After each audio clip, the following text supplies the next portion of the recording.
The learning management system allows companies to, number one, meet their compliance obligations as well as skill up their employees. And then there's one other way of looking at it, and this is a story that we helped one of our other automotive customers this year, is actually deliver that system to not only drive repeatable training with their sales team so that everybody has the same experience, because that will improve their customer experience for their customers.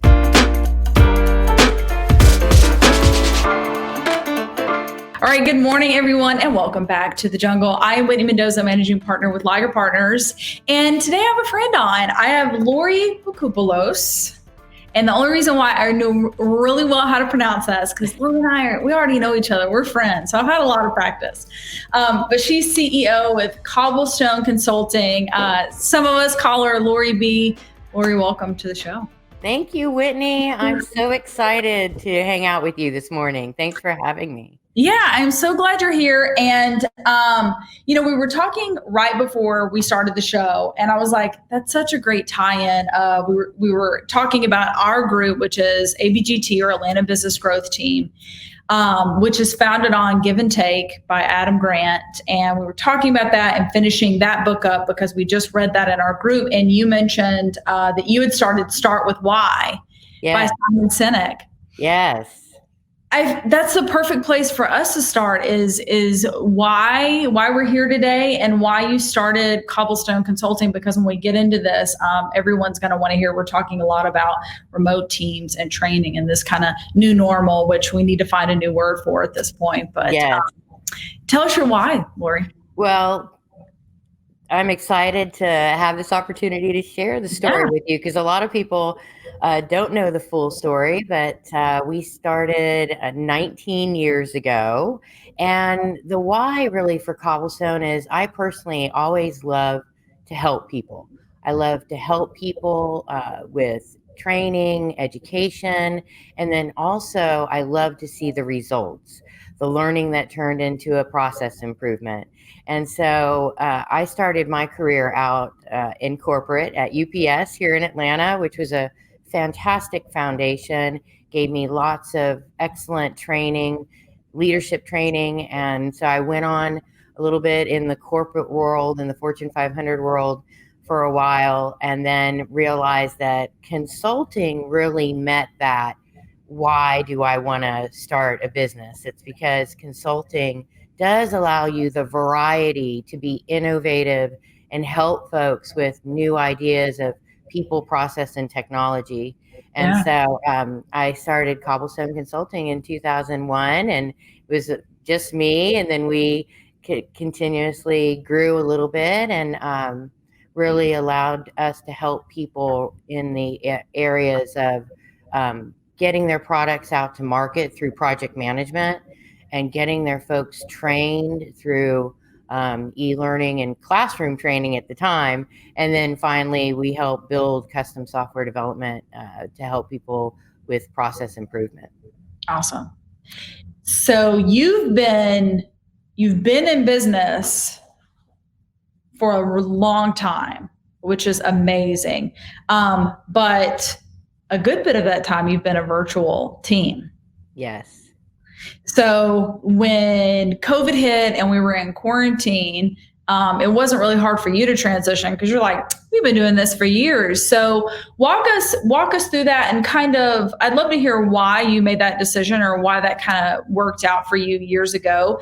And then take us into how that helped you kind of today of making that transition, and then also, benefiting your clients because it was just such a smooth non-transition. You were already there. Right. So we've always been a virtual company. So we already established the processes using the various technologies, whether it be GoToMeeting, Zoom, any of these technologies. So right after, the way we established that is just our internal team would have our team meetings online. So it's all about making sure that you're efficient, that you have your agendas, that you have your systems to track the work that's being done, so that everyone is still connected through your online meetings, your team meetings, your partner meetings.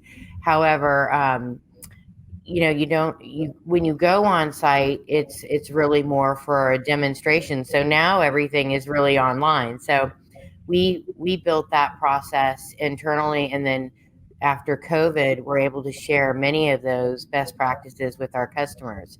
So the first thing we did, as you did, I'm sure, is help people get a handle of Zoom, how to use Yes. Zoom. And then secondly, how to be effective in online meetings and make sure you can communicate so that people don't feel disconnected. Mm-hmm. Mm-hmm. So, as far as how did we help folks during that time, uh, a couple of years ago, we offered a lot of classroom training in the past. And about 3 years ago, one of my colleagues that I've been working with for 10 years is an expert in instructional design, Michelle Shane. She's on my team.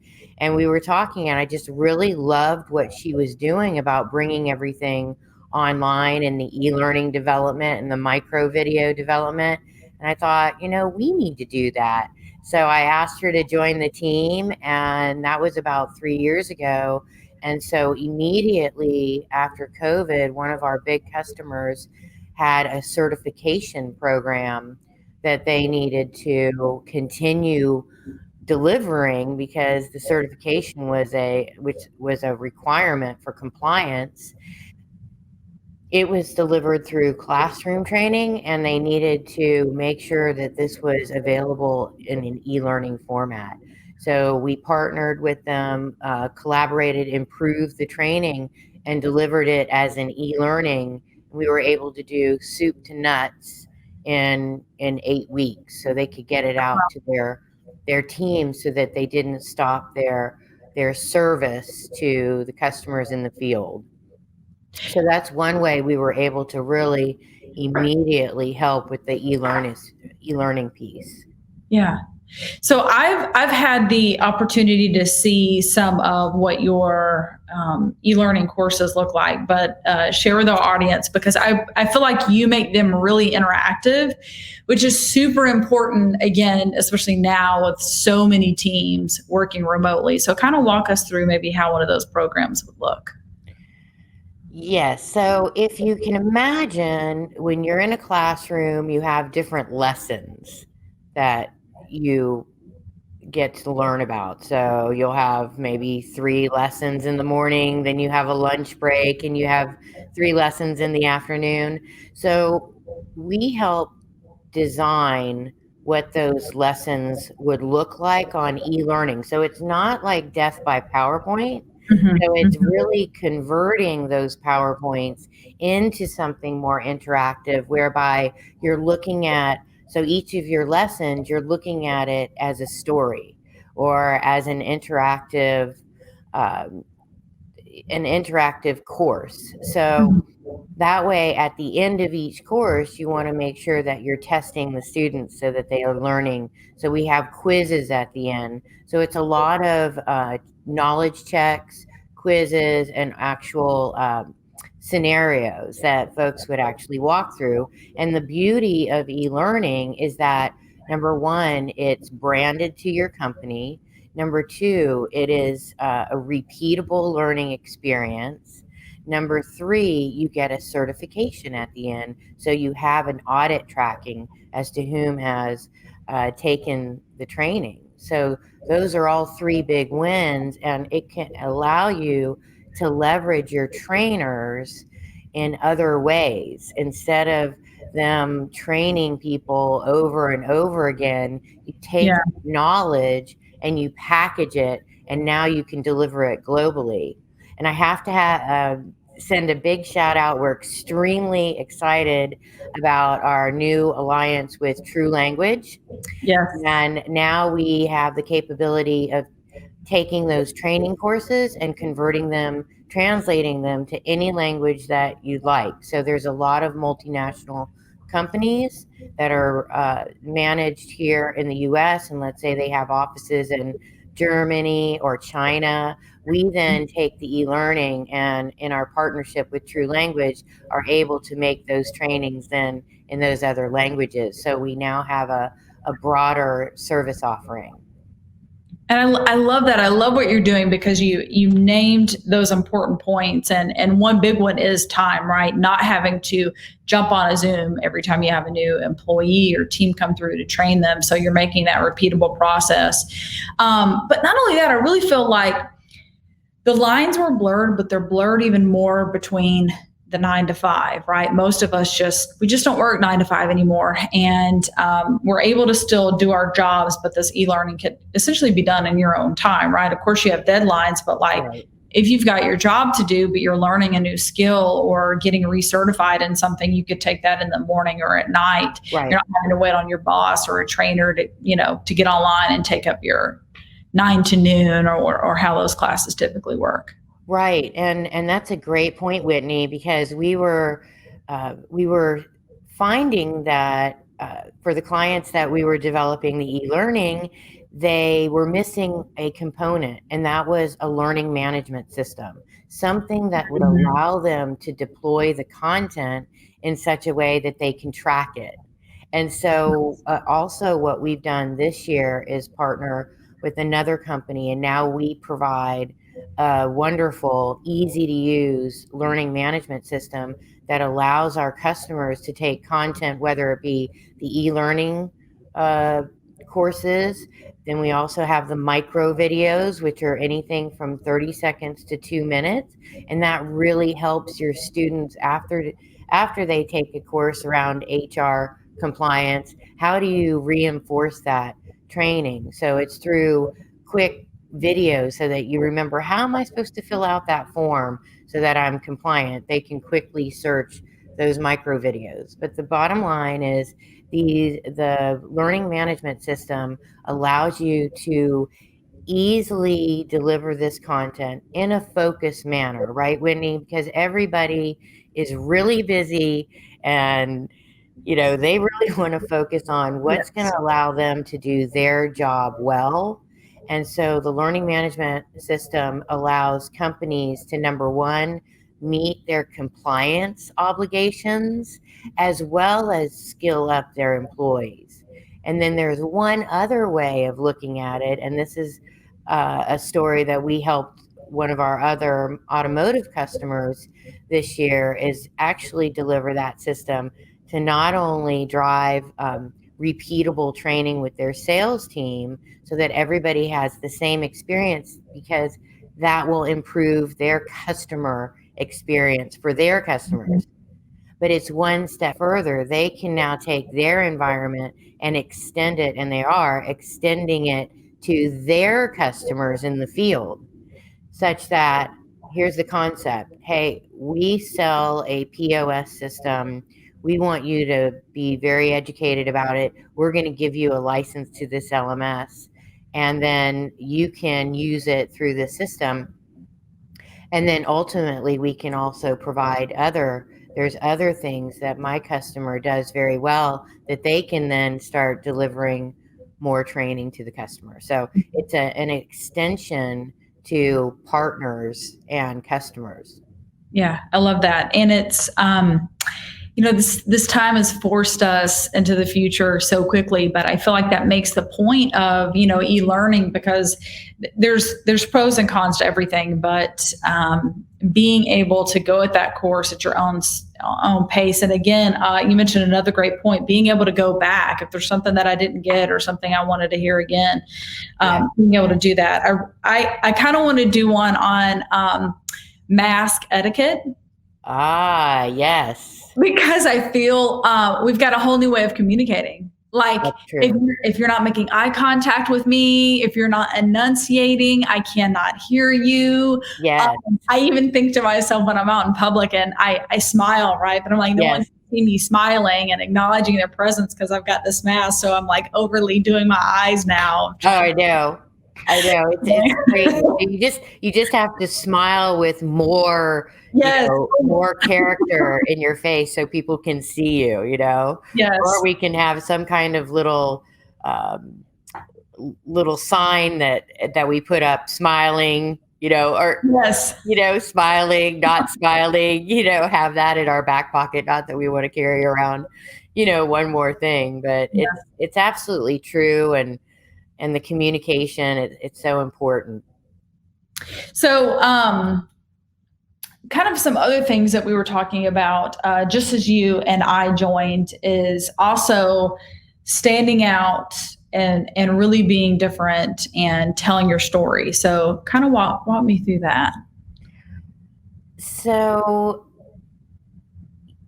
yes, so one of the stories I was going to tell you is, Cobblestone Consulting. People always say, I heard that word before. Cobblestone is such a ancient word, if you will. And because we really pride ourselves on innovation and new technology, one would almost think, wow, that's a little bit odd. And when I was first starting the company, it was a little tough because we were right in the beginning, and how can cobblestone equate innovation? However, now it's working in our benefit because we have been around for 19 years. So it's great. But one of the stories I wanted to just say is an inside story, is that Cobblestone Consulting was really an idea that I had around helping.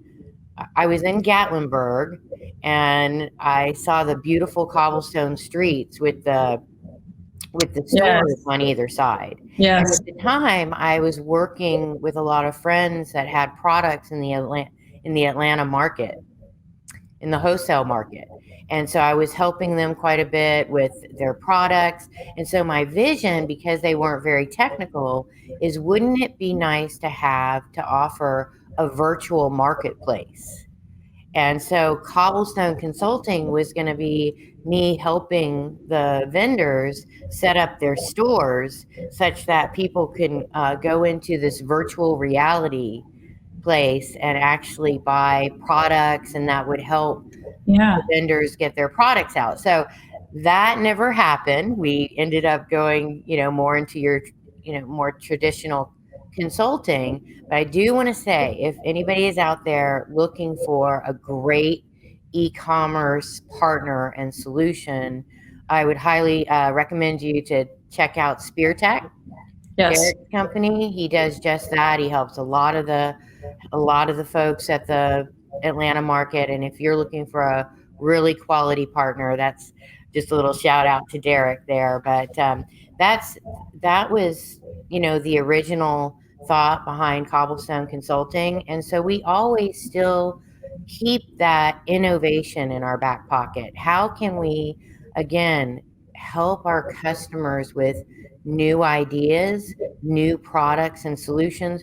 But the real key here, Whitney, is partnering with them so that it's the solution that meets their culture, their people. Because if you're trying to put in things that are not really going to work, then you're going to have a larger adoption, hurdle. So we're always looking to make sure that we're putting the right solution in the right place so that we get the best results. So that's a little bit of a background on Yeah.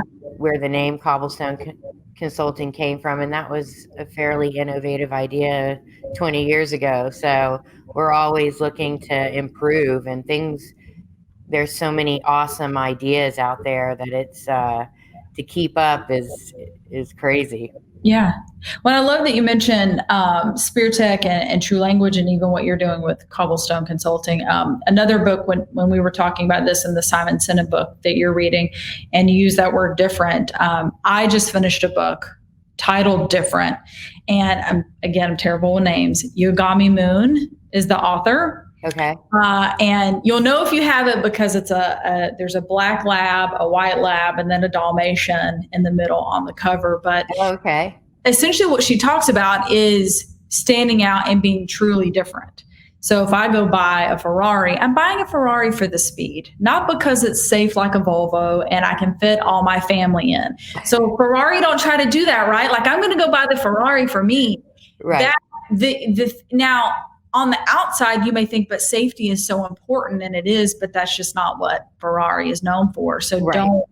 don't try to fit the square peg in the round hole, but truly being different and already being equipped. My mind even went to hiring in the sense of like, if you're working with Cobblestone and you're already set up and you have these online courses, that's going to be attractive to employees, right? We're already in this world of, okay, the virtual workforce. Yeah. Already having that seamless experience of, awesome, you're here, let's get you started. Here's all the materials you need, not, having to get that up and running or struggling, but already having that smooth process. And that's important to get started now. It doesn't mean that if you didn't do that pre-COVID, you're failing, but don't sleep on this, right? Like, get started now. This is the future that we're going. Right. We'll never go back 100% to the way we were, and we shouldn't. Right. No, it's a very good point, Whitney. And what I was going to say is some people leverage like share drives or Google Drives or SharePoint, and that's not a bad solution at all. However, you miss the tracking component of it, and you miss the learning path component. So where we can help is establish those specific learning paths based on your roles in your organization, such that if you are a salesperson, you're really only seeing what you need to see to be successful. And then it's also allowing us to notify folks. So we're too busy. We're not going to go finish the training unless somebody tells us, Laurie, you started the training, you've got another hour left. And quite frankly, we can say, like, Whitney, you need to have your training certification done by the end of October. Our system has a notification process that'll always remind you that you need to get it done. And so that helps, instead of having a human continue to remind you. Again, it comes back to freeing up your resources, having a standard system to deliver training, and then especially look at all the people that have been onboarded during COVID. Right. Yes. If you have your onboarding program and it's set up as a systematic program within your learning management system, then that time and confusion is put away. Instead, it's a very systematic, communicative approach. And on top of that, you want your new folks to have that training in a certain amount of time. Let's say in the first 2 weeks, you need them to cover the HR training, the timesheet training, and things of that nature. So that's a very good point. I mean, the system is, again, easy to use, and if anybody wanted to learn more about it, they could definitely reach out to us for sure. So in our last couple of minutes, you put something on your forum that caught my eye, and I was like, ooh, I want to know what this is. The conscious capitalism movement. And you asked me, you're like, do you know what this is? And I'm like, no. And you were like, I do learn what it is. I'm like, great. That makes me feel better. So tell us what that means. So I have to say that this is a new concept for me at the moment. And I'm just so pleased to have such a wonderful network to include you, Whitney, and you guys do a fantastic job. And it was through my friendship with Tim Fulton, who runs Small Business Matters here in town. And he texted me, he said, Laurie, you should check out, my speaker this week. And so it was the leader of Conscious Capitalism for the Atlanta chapter. And basically, in a nutshell, it's about a higher purpose. It's elevating humanity through business, which begins with knowing the why your company exists, right? So making sure that as a leader, we understand, why are we doing this? Are we doing it to help people? What's our mission, vision, and value? But not that mission, vision, and value is really on a piece of paper that nobody ever sees. So that's important. Then you have your stakeholder orientation, which is critical to achieving your purpose, is to the value and care for everyone that touches your business. So instead of just treating your suppliers like suppliers and partners like partners, you're really having a strong ecosystem where you have the same belief systems. And then you have your conscious leadership, which I think many people are familiar with, but conscious businesses can't exist without conscious leadership. So it starts with the top and making sure that you're building a culture of humanity. And then finally, conscious culture, the culture of your business is the heartbeat. So it's really, it's a pretty interesting concept. I'm new to it. I'm getting to know it a little bit more. But what I really liked about it is that it's not about not making a profit. So everyone would say, oh, why are you in business? Of course, we're in business to make money. Right. But there's a way that you can be in business, make a profit, but also have a more value-based ecosystem and include bring your employees and your partners and your consultants all into this same ecosystem so that you're doing good for your community. And that's what that's all about. And I thought that was a really cool concept. And so the more I learn about it, the more I'll share with you. I love it. That really brings it full circle and also takes us back to ABGT, because it's really what's the saying, rising tides lift all ships. Yeah. It truly is. If you have those partners and you're growing, so are they. Yes. I love that. Yes. It's wonderful. Without a very strong partner network, I think that brings diversification, and it also brings innovation. So I'm always looking for really strong partnerships to continue to grow our ideas and deliver better value to our customers. I love that. Laurie B. of Cobblestone Consulting, thank you so much for joining me this morning. Whitney, it was so much fun as usual. You are awesome. So much fun. I appreciate it. Thank you. Awesome. So if everyone wants to get in touch with you, because I know that they're going to want to, because this was amazing, and we need your help. Thank you. How can we get in touch with you? So I would invite everyone to come to our website, www.cobblestoneconsulting.com.